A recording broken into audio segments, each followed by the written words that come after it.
compromises fail. Note-taking study guide, page 162. Please be in your textbook on page 362. If you look at that map on the right-hand side, you can see the different territories with the Missouri Compromise line, if you remember that is, and if they were open to slavery for a popular sovereignty vote, or if they were slave or free state, and that was already decided. So, you have the Compromise of 1850. This is proposed by Henry Clay, and the terms were that if California is a free state, then the slave trade and slave trade banned in the nation's capital, then popular sovereignty would decide slavery for the rest of the next concession. So the thought was, hey, look, California becomes a free state, slave trade is banned in the national's capital, but we'll let you decide in the next concession if you're going to be free or slave. The goal, Southerners got a tough new Fugitive Slave Law Act as well in this terms. And the goal of the compromise was to end slavery crisis by giving supporters and opponents of slavery of some of what they wanted. The Fugitive Slave Act of 1850 was part of the Compromise of 1850. The terms of this was that government officials may arrest any persons of being accused by a runaway slave by any white person. So the problem with this is you have free African Americans living in the North who just are accused of being a slave, and that person is now arrested. There's no trial. There's no needed proof. It's just the word of one person. You had no right to a trial. So Northerners were required to help authorities capture accused runaway slaves if asked. So Northerners really didn't like this.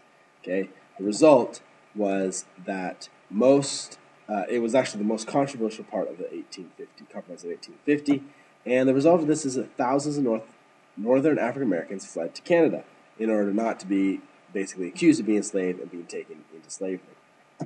The KansasNebraska Act of 1854 is further the steps towards the Civil War. It was proposed by Stephen Douglas, and the terms of this is that the slavery in the new Kansas and Nebraska territories was to be decided by popular sovereignty.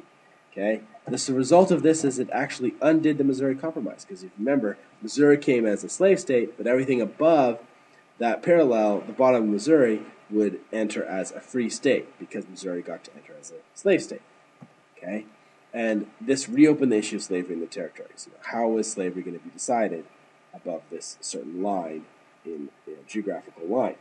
And Northerners were outraged. Okay, the Kansas election of 1855, otherwise known as Bleeding Kansas, the events is both pro-slavery and anti-slavery settlers flooded Kansas and wanted to hold a majority in the territory. So people that were pro-slavery or anti-slavery just went there so they could vote in this election. Thousands of Missourians entered Kansas illegally to select a territorial legislator, meaning that people in Missouri who were slave owners and from a slave state, they just went over there and voted. Okay, so the anti-slavery settlers held a second election just amongst themselves.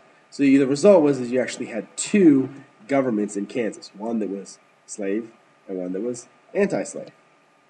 So violence broke out and earned Kansas the name Bleeding Kansas, I already mentioned. And people were being killed, and there was violence and all kinds of things like that. So you've seen continual steps of the issue of slavery not being resolved and coming to a head, and eventually we're leading towards the Civil War.